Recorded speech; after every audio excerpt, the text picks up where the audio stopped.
The hum of the Aegis engines thrummed through Captain Mara Zell's bones as she stood at the observation window, gazing at the swirling greenish clouds below.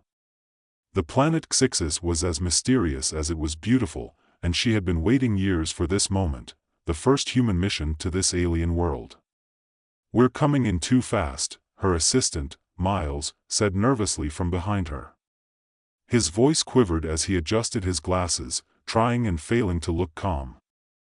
"You're supposed to decelerate more. You've got to leave room for the atmospheric drag." "Relax, Miles," Mara interrupted with a smile, though she could see the sweat gathering on his brow. "We've done this 1,000 times. If we crash, I'll let you fly the next one." He chuckled weakly, but his grip on the seat was a little tighter. The Aegis was the best ship humanity had to offer, a sleek design capable of the long-haul trips to distant stars. But even this wonder of human engineering was no match for the unknowable forces of an alien planet like Ksyxis. "We should have done more recon," Miles muttered, his gaze darting from the screen to the window, eyes flicking nervously between the planet and the data scrolling across his console. Mara ignored him. There was no time to second-guess. The Aegis's sensors had given them nothing but green lights up until now, and the entire purpose of this mission was to explore the unknown.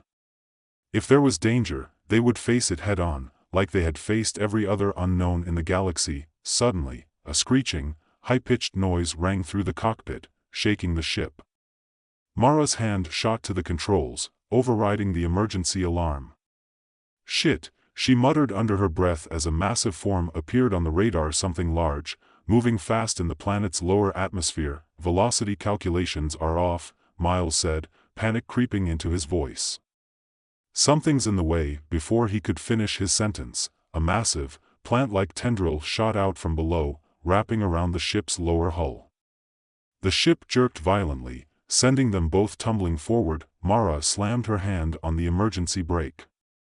"Brace for impact." The Aegis lurched hard as the tendril's grip tightened, the hull creaking under the pressure. In a blur of panic and chaos, the ship's systems began to shut down one by one, lights flickering in the cockpit. Then, just as suddenly, the ship was thrust forward into the clouds, the tendril letting go. They had dropped far enough into the atmosphere that the force of the impact didn't feel as devastating, but the screeching alarms told them all they needed to know: the ship had been damaged. Mara's heart pounded as she steadied herself. "Miles, get us stable. Now." Miles worked quickly, hands flying over the controls. "We've got a breach in the stabilizers. I'm going to need 15 minutes to." "We don't have 15 minutes, Mara interrupted, her voice hardening. "We need to land. Now." The ship's landing gear deployed with a mechanical hiss, and the craft pitched forward once again, gravity pulling them rapidly toward the surface of Ksyxis. As the Aegis spiraled out of control, Mara's gaze shifted to the window, where the sight of strange, glowing trees and pulsating vines filled her vision. They had no choice but to land somewhere, anywhere. When the Aegis finally hit the ground, the impact was rough, but not catastrophic. They had crashed on the edge of a dense, alien jungle, where bioluminescent trees stretched high into the sky.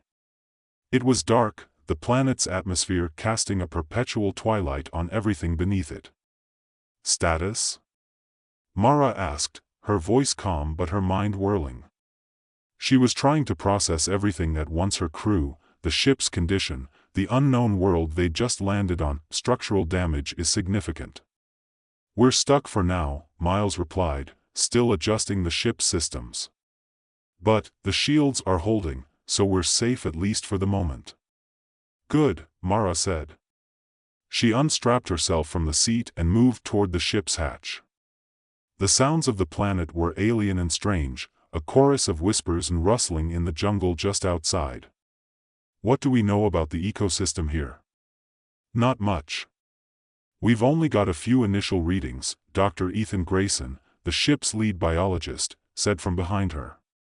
"From what I can tell, the plant life seems highly active, but there's something off about it." "I agree," Mara said. "What's the most likely cause of the aggressive behavior we encountered?" "We need more data," Ethan answered, scratching his chin thoughtfully. It's possible that the entire ecosystem is genetically modified. It might have been designed to fend off invaders or we've stepped into a landmine, Mara finished for him. Fine. Let's not waste any more time speculating. Gather your gear. We'll head out and take a look around. We can't stay here long. The crew quickly assembled, collecting essential supplies, and Mara led them out into the jungle.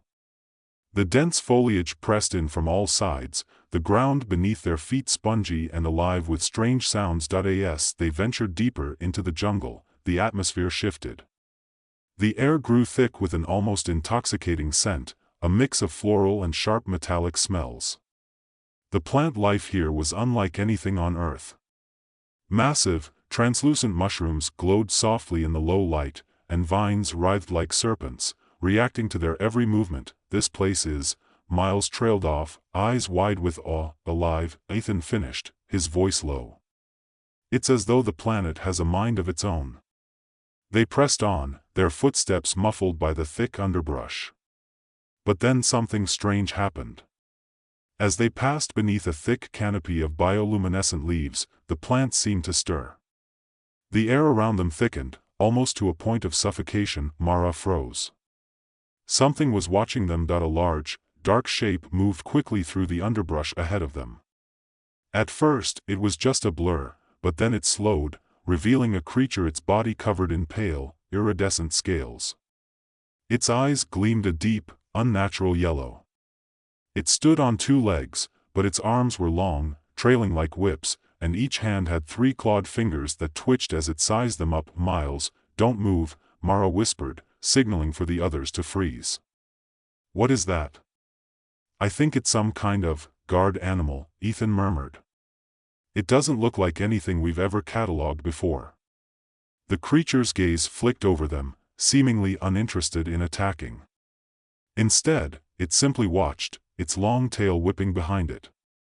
Slowly, almost lazily, it turned and slinked back into the jungle. Well, that was unsettling, Miles said after a long pause, his voice shaky. Let's keep moving, Mara said, her instincts telling her that staying still would be the worst decision. They continued on, deeper into the jungle. The strange creature's behavior raised more questions than answers, but Mara couldn't afford to get lost in the unknown yet. They had a mission to complete, and answers about Ksyxis were waiting just ahead. The jungle around them seemed to close in, the thick vines and low-hanging branches brushing against their suits as they trudged through the undergrowth. The strange creature had disappeared into the dense foliage, but its presence lingered, an eerie reminder that they weren't alone on Ksyxis. The air was stifling, almost oppressive, filled with the scent of alien blooms and the quiet hum of unseen lifeforms. Mara kept her eyes forward, her every sense on high alert. She couldn't shake the feeling that something was watching them, not just the creature they'd seen, but something far more ancient, perhaps something buried deep within the heart of the planet. She could almost feel the planet itself, breathing under her feet, moving in rhythms that seemed too deliberate, too intentional to be natural. What the hell kind of place is this? Miles muttered, breaking the uneasy silence. He was clinging to the rear, his head swiveling constantly, eyes darting from shadow to shadow. I've been on a lot of planets, but this one, it's like the whole ecosystem is out to get us. We're just guests here, Mara replied without turning around. Her voice was calm, but the tension was clear in her posture. She didn't want to admit it, but she was beginning to feel that same sense of unease creeping over her. We need to find shelter and start gathering samples before we go any deeper. If this place really is a living ecosystem, the more we disturb it, the more it will fight back. Ahead, Ethan stopped, his attention fixed on something on the ground. Mara, sensing a shift in the air, quickened her pace to catch up. Ethan was crouched, his gloved hand hovering just above a strange formation of plant matter. It resembled a vine, but it was thick and twisted, like the root of a tree. This is odd, he murmured, his voice tinged with both fascination and concern. This root system, it's not like anything we've catalogued. It looks engineered. Mara frowned. Engineered? Ethan nodded slowly, pulling out a tool from his pack. Yeah. These roots aren't growing naturally. The structure this isn't something that happened over time. It's been shaped, directed. Almost like a network. Mara's eyes narrowed as she surveyed the ground. The root system spread out in intricate patterns, a kind of latticework that seemed to pulse faintly with a bioluminescent glow. She didn't need to be a biologist to know that this wasn't just a random collection of plant life. This was intentional. I don't like this, Miles muttered, shifting nervously from foot to foot. It feels like we're walking on a trap. Mara ignored him, her mind working as she thought back to the ship's logs. Ksyxis had been a thriving planet, an ancient home to an alien civilization that had mysteriously disappeared. Their first assumption had been that the disappearance was some kind of cosmic accident, a war, or a natural disaster that had wiped out the Ksyxians. But now, as they stood on the planet's surface, the idea that something more deliberate had wiped them out seemed more plausible. Can you get a sample? She asked Ethan. Ethan's tool buzzed as he sliced through the root, his face set in concentration. I'll try, he said, carefully extracting a small sample into a vial. As he did, a low rumble echoed through the ground, followed by the sudden screech of something big moving through the underbrush nearby. Everyone froze, the earth trembled slightly beneath their feet. Mara instinctively reached for her blaster, her eyes scanning the thick jungle, but there was no sign of immediate danger. The sound came again, closer this time, a scraping, like something sharp dragging across stone. The plant matter beneath their feet seemed to shift, as though reacting to the disturbance. What the hell is that? Miles whispered. The rumbling continued, but now there was a strange, melodic quality to it, a low hum that almost sounded like a song that made the hairs on the back of Mara's neck stand on end. The earth beneath them vibrated again, this time more pronounced. Whatever was coming, it wasn't something they were prepared for. Mara, Ethan's voice was barely audible, his eyes wide as he stood up, clutching the sample. I think it's calling something. Before anyone could react, the ground suddenly buckled, a massive vine shooting out of the earth like a snake striking at its prey. It wrapped around Ethan's leg with a force that sent him crashing to the ground, his equipment scattering in every direction. The vine tightened, pulling him toward the thick underbrush, its grip unyielding. Ethan! Mara shouted, without thinking. She sprinted forward, pulling out her blaster and firing a shot at the vine. The energy blast hit the vine squarely, but it only sizzled harmlessly against the surface, as though the plant had absorbed it. The vine didn't loosen its grip on Ethan. Get it off him! Miles shouted, his voice high with panic. Mara reached for her blade, cutting through the dense vegetation around them as quickly as she could. We need to move. Now! But before she could react, a massive shape loomed from the shadows. More vines, thicker and longer, emerged from the jungle floor, rising like serpents from the earth. They twisted and coiled in the air, creating a living wall of thick plant life, each one with barbed thorns that gleamed dangerously in the dim light. The vine holding Ethan's leg suddenly jerked upward, dragging him through the air with terrifying force. He cried out in pain as more vines reached for him, twisting around his arms, his torso, pulling him into the air like a puppet. Get down! Mara shouted, diving behind a thick root. Miles followed her instinctively, ducking low as the monstrous tendrils swung in their direction. Ethan's screams echoed as the vines pulled him higher, his body flailing helplessly in their grasp. Mara could see him trying to cut himself free with his own blade, but it was useless. The vines tightened, a brutal grip that threatened to snap him in half. Miles, cover me! Mara barked, taking aim with her blaster. The moment she stepped out from behind the cover, a vine shot forward, trying to wrap around her arm. She fired, hitting it with a precise shot, but the vine recoiled, the blast leaving only a small burn mark on its surface. Another vine surged toward her, and she ducked just in time, feeling the air rush past her as it missed by inches. Mara! Miles shouted, firing his own blaster at the approaching tendrils. But his shots didn't seem to do much more than irritate the plants, which were rapidly encircling them. Ethan was screaming now, his voice breaking. Mara's heart raced as she took another shot, trying to sever one of the vines. She knew they couldn't fight this much longer.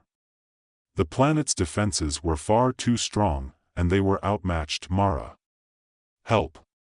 Ethan screamed, his body suspended in midair by the plants. Mara's blood ran cold.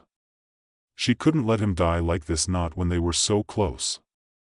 She moved forward, her mind running through every plan she had in an attempt to save him, but it was clear they were dealing with something far beyond their understanding. Suddenly, the ground trembled once more. But this time, the tremor wasn't followed by more plants. Something else was coming, something massive. Mara's stomach churned. There was a sound like an enormous engine starting, a low rumbling that filled the air, growing louder with each passing second. From the depths of the jungle came a figure, a silhouette at first, then more details as it emerged from the shadows. A massive, mechanical structure, half overgrown with the alien flora, its surface gleaming with faint, electric pulses. The thing was not of organic nature. It looked like a fortress, a vast monolithic structure, with hundreds of appendages, like arms or legs, all built from a combination of machine and living plant matter. A towering creation that was part living organism, part technology, and it was coming right toward them. Mara stared, transfixed, as the creature the thing moved with terrifying purpose, its glowing eyes scanning the jungle. The vines pulled tighter around Ethan, dragging him toward the machine. Get to the ship, Mara ordered, her mind racing. This was no simple jungle, this was a place engineered to protect something, or someone. A last line of defense, but the machine was closing in, and it was clear they had no way out. The creature, a fusion of organic and mechanical parts, loomed closer, its massive form slowly pushing through the dense jungle. Its surface gleamed with faint pulses of light, emanating from what looked like veins or circuits running through the alien material. The air around it seemed to vibrate with energy, the ground trembling with each step. It was not a simple guardian, not a random protector of some forgotten civilization. It was a machine with purpose, and that purpose was now directed at them. Mara's heart pounded in her chest, and her mind raced, calculating their options. Ethan's screams cut through the air as the vines continued to drag him toward the massive, mechanical monstrosity. The plants weren't just holding him, they were pulling him with the kind of force that could snap bones in seconds. We need to get him down, Miles shouted, panic rising in his voice as he looked back toward the ship, his feet planted like he was already calculating a retreat. Mara, we need to get out of here. Now. No. Mara snapped. She barely registered the fear in his voice, too focused on Ethan's agonizing cries. The situation had shifted in the blink of an eye, and if they didn't act fast, they'd be trapped and snared not just by the planet's defenses, but by the strange intelligence that controlled them. The machine's eyes glowed brighter, and its form seemed to stretch impossibly, legs sprouting from the undergrowth like roots, massive claws tapping against the ground in a rhythmic, methodical pattern. It was closing in. It knew they were there. Mara reached for the communicator on her wrist, her fingers trembling as she dialed the ship's emergency frequency. Aegis, do you copy? She hissed through clenched teeth. Static. Nothing. Damn it, she muttered, throwing the communicator aside. They were on their own. Her mind raced as she calculated the options. The blaster was useless against the vines, and the machine, it was a whole different level of threat. They couldn't fight it head-on. But she wasn't going to leave Ethan to die. Not when they were so close to uncovering the truth about Ksyxis. Move, she barked, grabbing Miles by the arm and pulling him toward the jungle's edge, where the thick foliage might offer some cover. We need to get closer to the ship. It's our only chance. Ethan's scream pierced the air again, raw and desperate. He was being dragged higher, closer to the machine, and with each second, his cries grew fainter. The tendrils of the vines reached out, trying to ensnare Mara and Miles, but they darted around them, staying just ahead of the deadly grasp. The machine loomed even closer now, its massive form taking up most of the clearing. Its feet sunk into the earth with a metallic crunch, and its appendages were extending, mechanical tendrils whipping through the air with terrifying speed. scanning for any sign of movement. Mara's grip tightened on Miles' arm. "We have to act now. They're trying to take Ethan. They're trying to take us all." Her voice was low, a mixture of anger and fear. Fear for Ethan, fear for the whole crew. She didn't know what was coming next, but the planet's defenses were more than just biological. They were controlled by something. Something far more intelligent than they had anticipated. Suddenly, the ground beneath them trembled again. The rumbling intensified, growing louder, and the air felt heavier with each passing second. The machine's movements became more deliberate, more systematic. It was as if it was searching for something.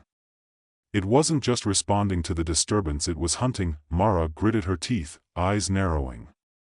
There was no time for hesitation. She pushed past Miles and rushed toward the clearing where Ethan was still suspended, helpless in the grip of the vines. She couldn't let him die. "Cover me," she shouted, barely waiting for Miles to react before she charged forward. "Mara, no." Miles screamed behind her, but she didn't stop. Every second felt like an eternity. The vines, sensing her movement, responded. They whipped through the air like serpents, snapping and twisting toward her. She dodged left, rolling beneath a thick strand of vine that narrowly missed her.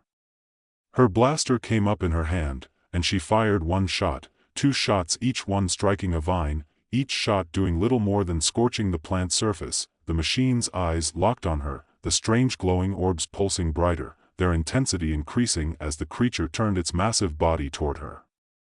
It seemed to anticipate her every movement, calculating, understanding her every step. Mara fired again, but the vine surrounding Ethan's body tightened, lifting him higher into the air. Her heart skipped a beat as she saw him slip from the vine's grip just for a moment, his body jerking free. He was unconscious. Before she could even react, a new set of vines shot out, wrapping around Ethan's arms and legs with brutal speed.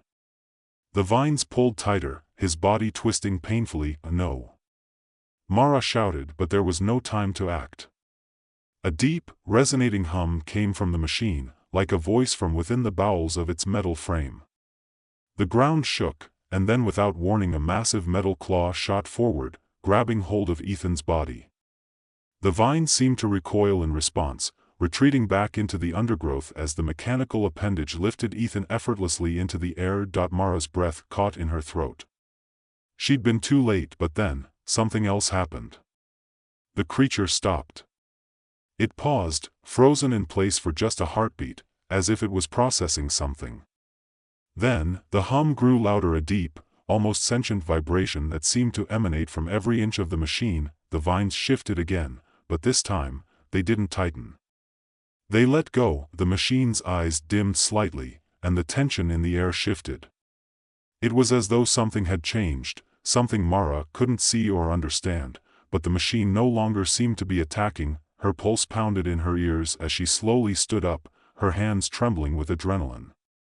The vines had released their hold on Ethan, and he hung limply in the claw's grip, but for some reason, he was still alive. Mara stared at the machine, eyes narrowed, trying to make sense of what had just happened. The creature had responded to their intrusion, had acted as if it were defending something, but now, it had stopped. What had changed? Was the machine truly intelligent, or was it simply following some kind of program directive? Before she could come to any conclusions, a low voice crackled through her communicator. "Captain Zell, this is Dr. Grayson. We've detected a massive energy spike on the far side of the jungle. Something's going on. You need to get back to the ship, now. We're not alone on this planet, and I think we just triggered something much bigger." Mara's stomach dropped. Whatever they had awoken on Ksyxis, it was only just beginning to reveal itself. "We're on our way back," she replied quickly, her voice cold and steady. "Get ready to leave. We can't stay here any longer." The communicator crackled, and then the voice of Dr. Grayson came through again, but this time, it was accompanied by static. "Captain, you don't understand, there's something else, something older." The transmission cut off abruptly. Mara exchanged a look with Miles, his face pale, his eyes wide. "They just triggered something," he whispered, as though saying the words aloud would make it real. Mara didn't respond. She was already moving toward the jungle's edge, her mind running over the possibilities. Whatever the crew had awakened on Ksyxis, they had unleashed something far more dangerous than they'd ever imagined, and they were all about to find out exactly what it was.